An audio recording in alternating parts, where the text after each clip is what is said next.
Hello viewers, আজকে আমি তোমাদের সঙ্গে করব কনসাইনমেন্ট অ্যাকাউন্ট। কনসাইনমেন্ট অ্যাকাউন্টের ফুল ডিসকাশন আমরা তার আগের ভিডিওতে করেছিলাম। আজকে আমরা সিম্পল একটি অঙ্ক সমাধান করব এবং কনসাইনমেন্ট অ্যাকাউন্ট কীভাবে করতে হয় সেইটা জিনিস জানবো। দেখো, সিম্পল একটি জিনিস, আমরা একটি কোয়েশ্চেন নিয়ে নিই। কোয়েশ্চেনটি আমি নিয়ে নিয়েছি এটি হানিফেন মুখার্জি থেকে, এবং হানিফেন মুখার্জির 2 নম্বর কোয়েশ্চেনটা দেখো আমরা নিয়ে নিয়েছি। এবার তাহলে চলো আমরা কোয়েশ্চেনটা সলিউশন করি। সবটা কোয়েশ্চেন যদি পড়ি তারপরে সলিউশন করি তাহলে অনেকটা সময় লাগবে।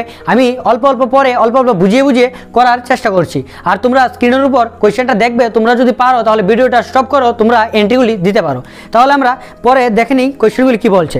দেখো, অন 30 সেপ্টেম্বর 2002, মানে এখানে কি 2002 কথা বলছে, কি 30 সেপ্টেম্বর আমার 2002 কথা এখানে বলা হচ্ছে। ঠিক আছে, একদম সিম্পলভাবে তাহলে ডেটটা আমি লিখে নিলাম এবং বলছে এই ডেটের মধ্যে কি হয়েছে। দেখো দেখো একটি কোম্পানি আছে দে মেডিকেল অফ কলকাতা, এবং কলকাতা মেইন ব্রাঞ্চটা কোথায়? কলকাতায়। এবং কলকাতায় যে ব্রাঞ্চটা আছে তার তো হাজার হাজার কি কনসাইনমেন্ট থাকতে পারে, মানে কনসাইনমেন্ট অ্যাকাউন্ট থাকতে পারে। মিনস কি, যে দিল্লির আমাদের মেইন যেই জায়গায় কোম্পানিটা আছে, যেমন কলকাতায় মেইন কোম্পানিটা আছে, তার এখন 100টা জায়গায় কনসাইনমেন্ট থাকতে পারে। যেমন দিল্লিতে থাকতে পারে, মুম্বাই থাকতে পারে, কারণ সব জায়গায় তার কোম্পানি অনেক বড় আর মেইন ব্রাঞ্চ হলো কলকাতায়। তাহলে কলকাতার ব্রাঞ্চ এবার কোথায় মাল পাঠিয়েছে? দেখো, পাঠিয়েছে 500 case of medicine, 500 case medicine পাঠিয়েছে, কোস্টিং 1000 পার কেস, একটার দাম কত করে? 1000 করে।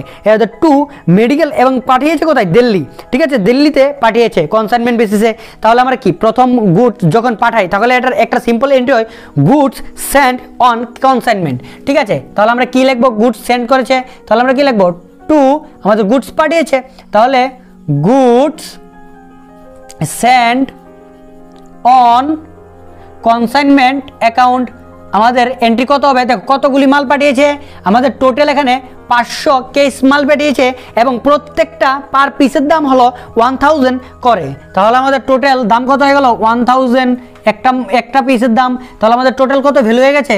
5 লাখ। আমাদের সিম্পলভাবে তাহলে প্রথম এন্ট্রি হয়ে গেল। দেখো কত টাকার জিনিস পাঠিয়েছে? আমাদের 5 লক্ষ টাকার জিনিস পাঠিয়ে দিয়েছে সিম্পলভাবে। তাহলে আমাদের প্রথম এন্ট্রি হয়ে গেল। দেখো তারপর আমাদের কি বলছে, একদম সিম্পল। দেখো তারপর এখানে কি বলছে যে আমাদের দেখতে হবে এবার কোনো আমাদের খরচ হয়েছে কিনা। অবশ্যই যখন জিনিসটা পাঠিয়েছে তাহলে জিনিসটা তো উড়ে চলে যাবে না দিল্লিতে পাঠিয়েছে। এবার দিল্লিতে পাঠানোর সময় কি কি খরচ হয়েছে সেটা আমাদের দেখতে হবে। দেখো আমাদের প্যাকেজিং এক্সপেন্সেস, আমাদের জিনিসটা প্যাকেট করতে হয়েছে। প্যাকেটিং এক্সপেন্সেস মিনস কি? ₹20 পার কেস, এবং একটা কেস মাল প্যাক করার জন্য আমাদের টোটাল 20 টাকা খরচ হয়েছে। তাহলে টোটাল কত খরচ হয়েছে? এবার কি আমি লিখবো টু প্যাকেজিং?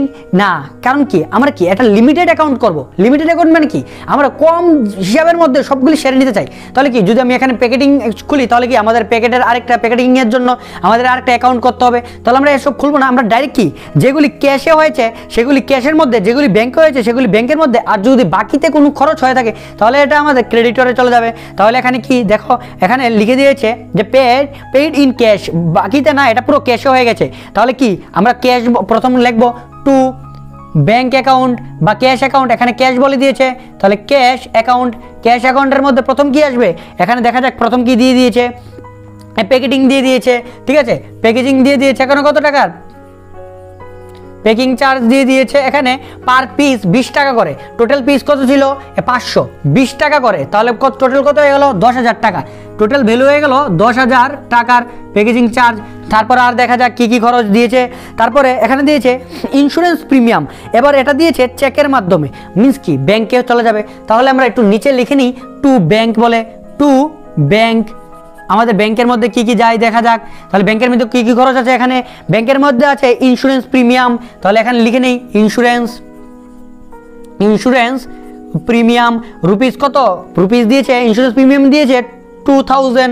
তাহলে ইন্স্যুরেন্স প্রিমিয়াম লিখে নিলাম 2000। আর কি কি খরচ আছে দেখা যাক। তারপরে বলছে কি ফ্রেট মিনস গাড়ি ভাড়া বাবদ কত টাকা চলে গেল? 10,000 টাকা। তাহলে এখানে চলে যাবে ফ্রেট।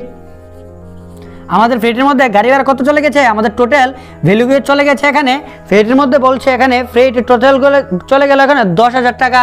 তাহলে এখানে আমাদের 10,000 টাকা ফ্রেট বাবদ চলে গেল। ঠিক আছে, আর কি খরচ আছে দেখা যাক। আর কোনো খরচ কি হয়েছে?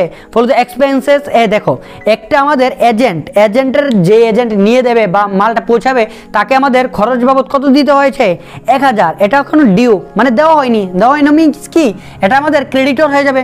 টু ক্রেডিটর দেখা যাক ক্রেডিটর কত হবে আমাদের, ক্রেডিটর বলছে এজেন্টের ভ্যালু, এটা এজেন্টের কত টাকা আমাদের দিতে হবে 1000। আর কিছু আছে কি দেখা যাক, 1000 চলে গেল। তারপর আর কি আছে এখানে, আর এখানে কিছু দেওয়া হয়নি। এখানে তো আমাদের যে মালিকে যখন মালগুলি পাঠিয়েছে তখন যা যা খরচ হয়েছে সবগুলি লিখে দিলাম একদম সিম্পলভাবে, ঠিক আছে। সবগুলি আমি আউটার কলামে নিয়ে যাই 20,000, আর এখানে শুধু 1000 ছিল, তাহলে এটা আউটার কলামে ডাইরেক্ট লিখে নিই 2000, ঠিক আছে। সবগুলি লিখে নিলাম। তারপর আর কি কি খরচ আছে দেখা যাক এখানে সিম্পলভাবে। তারপরে দেখা যাক এবার যে আমাদের যে এজেন্ট আছে, এজেন্টের কাছে মালটা পৌঁছে যাবে। এবার এজেন্টে কি করবে, প্রথমে একটা বিক্রি করবে, বিক্রি করতে যে আবার কিছু খরচ হবে, সেই খরচগুলিও দিতে হবে। দেখা যাক এই খরচগুলি কে বহন করবে, অবশ্যই মালিকই বহন করবে। তাহলে কনসাইনমেন্ট অ্যাকাউন্টে সবগুলি আসবে। দেখা যাক কি কি খরচ হয়েছে বা কত টাকা বিক্রি করেছে। দেখো যে বিক্রি হয়েছে সে বিক্রি করেছে কি মেডিসিন, মেডিসিনগুলি কত টাকা বিক্রি করেছে, হ্যাঁ 200 কেস হ্যাভ সোল্ড 1250 প্রথম বিক্রি করেছে। দেখো দুইবারে বিক্রি করেছে, ঠিক আছে। বাই আমাদের নাম লিখে নেব, কত তারিখ বিক্রি করেছে, ডেট দিয়েছে এখানে, হ্যাঁ ডেট দিয়ে দিয়েছে 31 ডিসেম্বর 2002। দেখো 31 আমাদের ডিসেম্বর 2002 মধ্যে দিয়ে দিয়েছে। তাহলে লেখে নেই নামগুলি কি, সে নামটা কি দিয়ে দিয়েছে, এখানে নাম দিয়ে দিয়েছে মেডিসিন কর্নার। তাহলে মেডিসিন কর্নার আমরা লিখে নেব। দেখো মেডিসিন কর্নার এখানে কত টাকা দিয়ে দিয়েছে সেখানে দেখতে হবে। দেখো এখানে টোটাল আমাদের প্রথম 200 পিস মাল বিক্রি করেছে আমাদের 1250 টাকা করে। মিনস প্রথম আমাদের যেটা বিক্রি হয়েছে, প্রথম 200 পিস জিনিস বিক্রি হয়েছে, 200 পিস ওষুধ বিক্রি করা হয়েছে রুপিস কত করে, @1250। এবং তারপরে আর কিছু মাল বিক্রি করা হয়েছে কি, হ্যাঁ 250 কেস আরও বিক্রি করা হয়েছে। টোটাল 500 পিসের থেকে 250 পিস আরও বিক্রি করা হয়েছে, যেটা কত টাকা করে বিক্রি করেছে 1200 টাকা করে, @1200 করে বিক্রি করা হয়েছে। তাহলে টোটাল কত টাকার জিনিস বিক্রি হয়েছে প্রথম ইন্টু করে দেখা যাক এখানে সিম্পলভাবে ইন্টু করে। তাহলে দেখো 200 পিস জিনিস বিক্রি করেছে প্রথম, তাহলে 200 ইন্টু আমাদের প্রথম বিক্রি করেছে 200 ইন্টু 1250 টাকা করে আমাদের টোটাল 2,50,000 অ্যান্ড তারপরে আসে আরও 250 পিস বিক্রি করেছে আমাদের 1200 টাকা করে। মিনস আমাদের টোটাল 3 লাখ টাকা এখানে আসলো, টোটাল বিক্রি হয়ে গেল। তাহলে কত, 5,50,000 টাকার টোটাল বিক্রি হয়ে গেল এখানে, ঠিক আছে। 5,50,000 টাকার বিক্রি হয়ে গেল।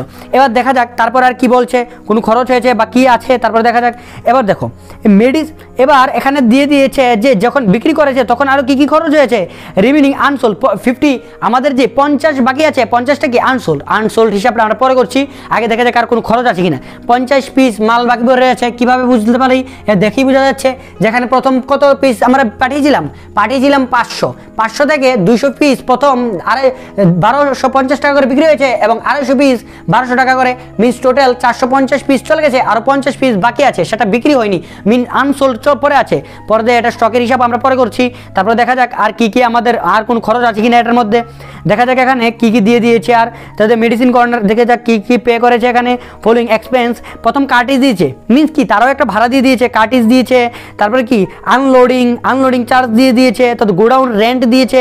তাহলে যে যে খরচগুলি দিয়েছে সে খরচগুলি লিখতে হবে। এখানে 3টি খরচ দিয়ে দিয়েছে এবং খরচটা কে দিয়ে দিয়েছে, অবশ্যই সে কোম্পানি দিয়েছে খরচটা।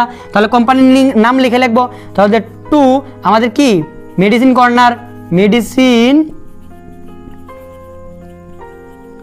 কর্নার আমাদের টোটাল কি কি দিয়েছে এখানে। আমরা প্রথম দিয়েছে কার্টেজ, তারপরে দিয়েছে আমাদের কার্টেজ দিয়ে দিয়েছে প্রথম কার্টেজ এখানে ভ্যালু দিয়ে দিয়েছে, কার্টেজের ভ্যালু দিয়ে দিয়েছে 2000, এখানে 2000 কার্টেজ। অ্যান্ড তারপরে আমাদের দিয়ে দিয়েছে আনলোডিং, এখানে আনলোডিং চার্জ দিয়ে দিয়েছে আমাদের, এখানে 1000, একদম সিম্পলভাবে 1000 যা খরচ আছে সব খরচ লিখে নেব। তারপরে দেখো আর কি খরচ দিয়েছে, এখানে রেন্ট দিয়ে দিয়েছে, গোডাউন রেন্ট। তাহলে আমরা রেন্ট লিখে নিলাম, রেন্ট দিয়ে দিয়েছে এখানে 1000 মেবি না, এখানে রেন্ট দিয়ে দিয়েছে 2000। তাহলে রেন্টও হলো 2000, টোটাল খরচ হয়ে গেল। তাহলে দেখা যাক এখন 5000 টাকা খরচ বাবদ আসলো। তাহলে আর কি কি আছে এখানে দেখা যাক সিম্পলভাবে আর কোনো খরচ আছে কি না। দেখো এখানে আর কিছু বলিনি এবং একটা জিনিস আরও আছে, সেটা হলো আমাদের কমিশন। কেন, যত টাকার বিক্রি করবে তার উপর তো সে কমিশনও পাবে। এখন কত % কমিশন বলে দিয়েছে, দেখো আর এখানে কমিশন বলে দিয়েছে দেওয়া হবে 5% করে, আর এখানে নর্মাল কমিশন দিয়েছে, ডেল ক্যাটারি কোনো কমিশন দেয়নি, তাহলে ডেল ক্যাটারির কমিশন লিখতে হবে না, আমাদের জাস্ট নর্মাল কমিশন হিসাব করবো। তাহলে বিক্রি করেছে কত, বিক্রির উপর দেখো টোটাল বিক্রি করেছে 5,50,000 টাকা, তাহলে 5,50,000 আমাদের ইনটু হয়ে যাবে 5% কমিশন, মিনস এখানে হয়ে যাবে সিম্পলভাবে 27,500 টাকা, 27,500 টাকা। তাহলে এখানে সিম্পলভাবে কমিশনে লিখে দিই, তাহলে এখানে একটা অ্যামাউন্ট আরও আসবে, সেটা হবে কমিশন। ঠিক আছে, কমিশনটা একসঙ্গে লিখে নিই, তাহলে এখানে হবে কমিশন হবে আমাদের 27,500 টাকা, 27,500 টাকা। তাহলে এট লাস্ট দেখা যাক কত হয়, প্লাস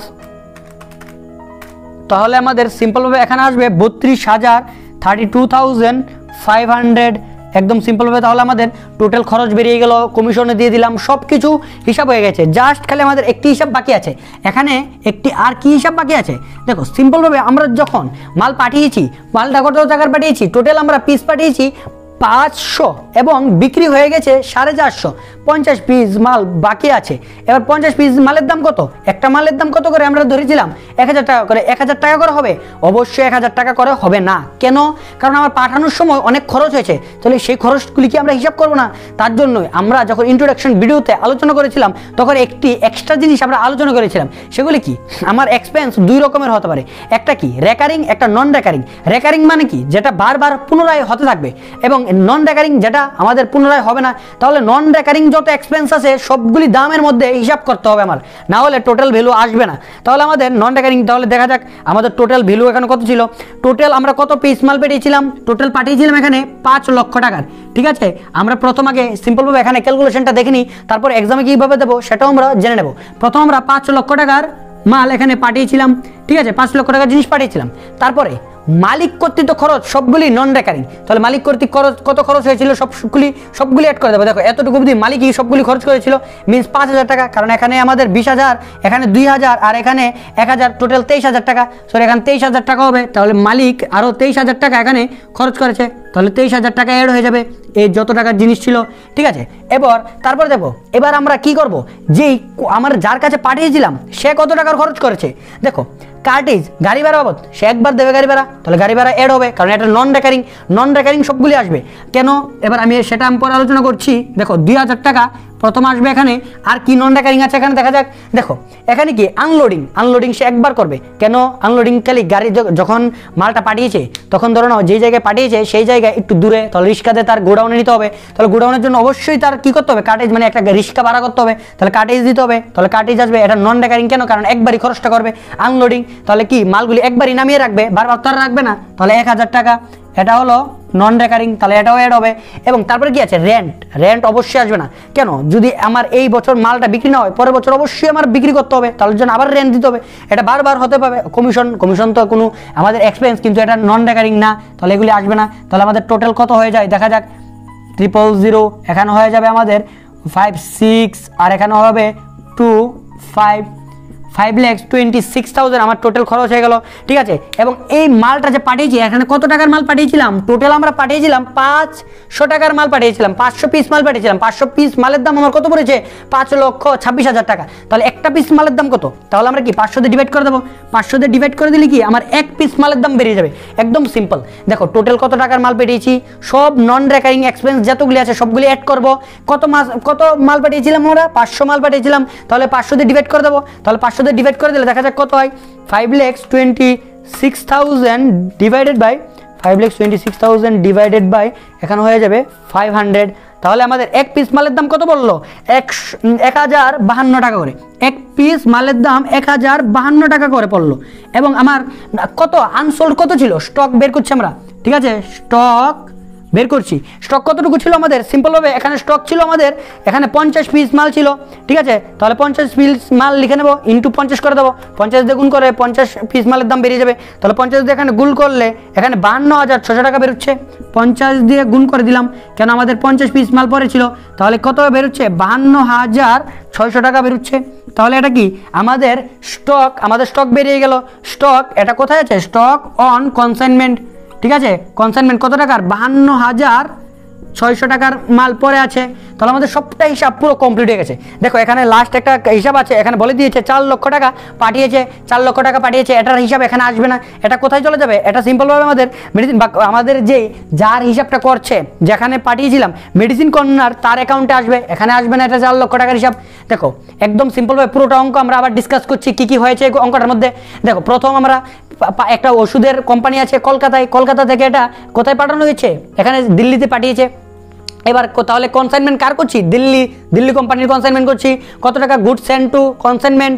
কত টাকার পাঠিয়েছি? 5 লক্ষ টাকার জিনিস পাঠিয়েছি, কারণ এক পিস দাম ছিল আমার 1000 টাকা করে, 500 পিস মাল পাঠিয়েছি, তাহলে আমাদের টোটাল 5 লক্ষ টাকা। যত খরচ আছে সব খরচ লিখবো, ঠিক আছে? যেগুলি আমাদের ক্যাশে দিয়েছি তাহলে ক্যাশ অ্যাকাউন্ট বলে লিখবো, ব্যাংকে পাঠালে ব্যাংক বলে লিখবো, যদি আমাদের কোনো ডিউ থাকে তাহলে আমাদের ক্রেডিটর বলে লিখবো, সবগুলি যেত। তারপরে আমার যার কাছে পাঠিয়েছি সে যত খরচ করবে সেগুলিও লিখবো সবগুলি, ঠিক আছে? এবার তারপরে যখন আমরা কত টাকার মাল বিক্রি করেছে সেটা লিখবো, এবং স্টক কত টাকার জিনিস পরে আছে সেটার দাম বের করাই মিনস কি স্টকের ভ্যালু বের করা। স্টকের ভ্যালু কি করব? আমি টোটাল কত টাকার, দেখো টোটাল আমি কত টাকার মাল পাঠিয়েছি সেটা লিখবো। যত নন রেকারিং এক্সপেন্সেস আছে, নন রেকারিং এক্সপেন্স আছে সব অ্যাড করে দেবো, সব নন রেকারিং এক্সপেন্স সব অ্যাড করবো। আর মালিক যে কোম্পানি যে মালিক পাঠাচ্ছে তার যতগুলি খরচ হবে সবগুলি নন রেকারিং হয়, এবং আমাদের ডিসাইড করতে হবে যে যার কাছে পাঠিয়েছি সেই যে খরচগুলি করে সেগুলি নন রেকারিং আর রেকারিং হতে পারে। রেকারিং মিনস যেটা বারবার দিতে হবে, আর নন রেকারিং মিনস যেটা বারবার দিতে হবে না, একবারই খালি খরচ হবে। তাহলে সবগুলি অ্যাড করলাম। তাহলে আমার 500 পিস, আমার যে 500 পিস মাল পাঠিয়েছিলাম তার দাম কত বললো? আমার 5,26,000 টাকা। তাহলে এক পিস মালের দাম কত? এক পিস মালের দাম আমার বললো গিয়ে 1052 টাকা। তাহলে আমার 50 মাল পরে ছিল, তাহলে দাম কত বললো? এটা আমাদের সিম্পলভাবে ওয়ার্কিং নোটে লিখে দেবো, ওয়ার্কিং নোট, ঠিক আছে 1, এবং এটা আমরা লিখে দেবো ওয়ার্কিং নোট 1, ঠিক আছে? এটা আমরা পরে আরও ক্যালকুলেশন করে শিখবো। আজকে জাস্ট আমরা কি একটা ডেমো কীভাবে কোয়েশ্চেনগুলি সলভ করতে হয় সেটা শিখলাম, একদম সিম্পলভাবে এখানে আমরা ক্লোজ করে দেবো। তাহলে আমাদের কি প্রফিট বা লস বেরিয়ে যাবে। দেখা যাক এখানে আমাদের প্রফিট বেরোয় কি লস বেরোয়। সিম্পলভাবে সবগুলি অ্যাড করে দেয়, অ্যাড করে দেখা যাক এখানে 5,50,000 প্লাস আমাদের এখানে 52,600 অ্যাড করে দেবো। তাহলে এখানে সিম্পলভাবে 6,02,600, 6,02,600, ঠিক আছে? সিম্পলভাবে এখানেও তাহলে আমাদের কত আসবে? 6,02,600 টাকার মাল টোটাল ছিল, সবগুলি লেস করে দেবো, তাহলে আমাদের প্রফিট বেরিয়ে যাবে। তাহলে মাইনাস করে দেখা যাক কত হয়। সিম্পলভাবে এখানে মাইনাস হবে 5 লক্ষ মাইনাস 20,000 মাইনাস 2,000 মাইনাস 1,000 মাইনাস 32,500। তাহলে আমাদের এট লাস্ট বেরিয়ে যাবে 47100, 47100, 47100। তাহলে এটা আমার কি বেরিয়ে গেল? দেখো সিম্পলভাবে এটা আমার প্রফিট বেরিয়ে গেল। কিসের বাবদ প্রফিট বেরিয়ে গেলো? সেটা আমার কনসাইনমেন্ট বাবদ প্রফিট বেরিয়ে গেল। তাহলে profit and loss on consignment account, ঠিক আছে? প্রফিট অ্যান্ড লস আমাদের কনসাইনমেন্ট অ্যাকাউন্ট থেকে বেরিয়ে গেলো সিম্পলভাবে। তাহলে আমাদের পুরোটা অঙ্ক কনসাইনমেন্টের কীভাবে হয় বেসিক, আমাদের একদম বেসিক একটা ছোট্ট একটা অঙ্ক আমরা এই ভিডিওর মধ্যে করলাম। নেক্সট ভিডিও থেকে আমরা পুরো অঙ্ক একদম সম্পূর্ণভাবে করব। এটা জাস্ট বোঝার জন্য কিভাবে আমাদের কনসাইনমেন্ট অ্যাকাউন্ট করতে হয় তার জন্য এই অঙ্কটা করিয়েছি। এটা একদম ছোট্ট এবং সিম্পল অঙ্ক। এক্সামে যদি হয় এর থেকে এমন টাইপেরই অঙ্ক এসে থাকে তাহলে তার থেকে আবার আমাদের কি, আমাদের যদি এবার অ্যাবনর্মাল লস, তাহলে নর্মাল লস, এগুলির এন্ট্রি তারপরের ভিডিও থেকে আমরা সমাধান করা শিখবো একদম সিম্পলভাবে। তাহলে আমরা একটা ছোট্ট একটা অঙ্ক করলাম। তারপরে যদি এই অঙ্কটার মধ্যে বুঝতে কোনো অসুবিধা হয় অবশ্যই আমাকে কমেন্ট করে জানাতে পারো।